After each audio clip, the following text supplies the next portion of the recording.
एक छोटा सा सवाल, अगर आपको पढ़ने का हक नहीं होता तो आप क्या करते, कहाँ होते? इंडिया में एजुकेशन सिर्फ एक ज़रूरत नहीं, फंडामेंटल राइट भी है। पर ये फंडामेंटल राइट कैसे बनी? कितने केसेस हुए, कितने कॉन्स्टिट्यूशनल अमेंडमेंट्स हुए, गवर्नमेंट ने आपके लिए क्या कुछ नहीं किया? जानते हैं ये सब इस वीडियो में। एंड तक बने रहिएगा क्योंकि लास्ट में मैं ऐसा केस बताऊंगी जिसने पूरी एजुकेशन सिस्टम को चेंज कर दिया।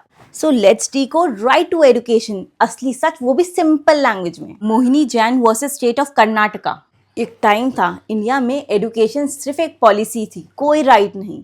फिर कोर्ट ने बोला कि एजुकेशन के बिना कोई डिग्निटी नहीं, इसलिए एजुकेशन को फंडामेंटल राइट होना चाहिए, ये सबको मिलना चाहिए, इसके बिना कोई फ्यूचर नहीं इंडिया का। बट नेक्स्ट केस ने ट्विस्ट ला दिया, Unni Krishnan versus state of Andhra Pradesh. पर क्या फ्री में पढ़ने का राइट किसी भी एज ग्रुप का है? नहीं, सुप्रीम कोर्ट ने ये राइट को लिमिट कर दिया। सिर्फ 14 साल तक फ्री एजुकेशन गारंटी की गई, उसके बाद राज्य सरकार की कैपेसिटी पर डिपेंड करता है। और इस केस में प्राइवेट स्कूल्स की फीस स्ट्रक्चर को कंट्रोल करने की भी कोशिश की गई। फिर एंट्री ली पार्लियामेंट ने, गवर्नमेंट ने कॉन्स्टिट्यूशन बदल दिया, एक नया आर्टिकल ऐड किया गया, आर्टिकल 21A। अब एजुकेशन बन गया officially fundamental right. Private colleges ने फाइट बैक कैसे किया देखते हैं नेक्स्ट केस में। TMA pi foundation versus state of Karnataka. क्या गवर्नमेंट प्राइवेट स्कूल्स को कंट्रोल कर सकती है? यहाँ से शुरू हुआ असली वॉर। प्राइवेट इंस्टीट्यूट्स ने बोला हमें राइट्स बनाने का हक है, हमें मत पढ़ाओ। सुप्रीम कोर्ट ने बोला हाँ, ये अपने स्कूल्स में राइट तो रखेंगे। अब गवर्नमेंट पूरे प्राइवेट स्कूल्स में भी कंट्रोल तो नहीं रख सकती है कि सारा कंट्रोल गवर्नमेंट का ही हो। गवर्नमेंट को बहुत इंसल्टेड फील हुआ। फिर गवर्नमेंट ने क्या किया देखते हैं नेक्स्ट केस में। Society for unaided private colleges versus union of India.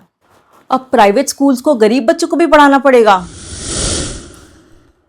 हाँ, गवर्नमेंट ने बोला प्राइवेट स्कूल्स को 25% सीट्स रिजर्व करनी होंगी। फिर प्राइवेट स्कूल्स ने बोला ये अनफेयर है, हम पे फोर्स क्यों?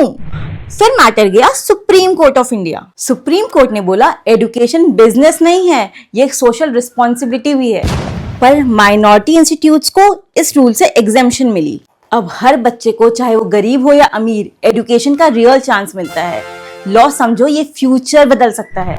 आज के टाइम में राइट ऑफ एजुकेशन का क्या मतलब है, ये आपके लाइफ में कैसे अप्लाई होता है? Right of children to free and compulsory education act, इस लॉ ने कॉन्स्टिट्यूशन के आर्टिकल 21A को रियलिटी बनाया। इसका की फीचर्स है free education, 25% of private schools quota, no discrimination, हर बच्चे को स्कूल जाने का राइट है, अच्छी शिक्षा पाने का राइट है, ऑनलाइन क्लासेस का भी राइट है।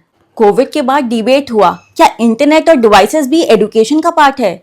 गवर्नमेंट ने बोला केवल शिक्षा नहीं, क्वालिटी एजुकेशन इंपॉर्टेंट है। बढ़ेगा इंडिया तभी तो बढ़ेगा इंडिया। लॉ समझिए, इसमें बहुत ताकत है। अगर वीडियो इन्फॉर्मेटिव लगी तो मुझे लाइक कीजिए और सब्सक्राइब कीजिए। Thanks for watching.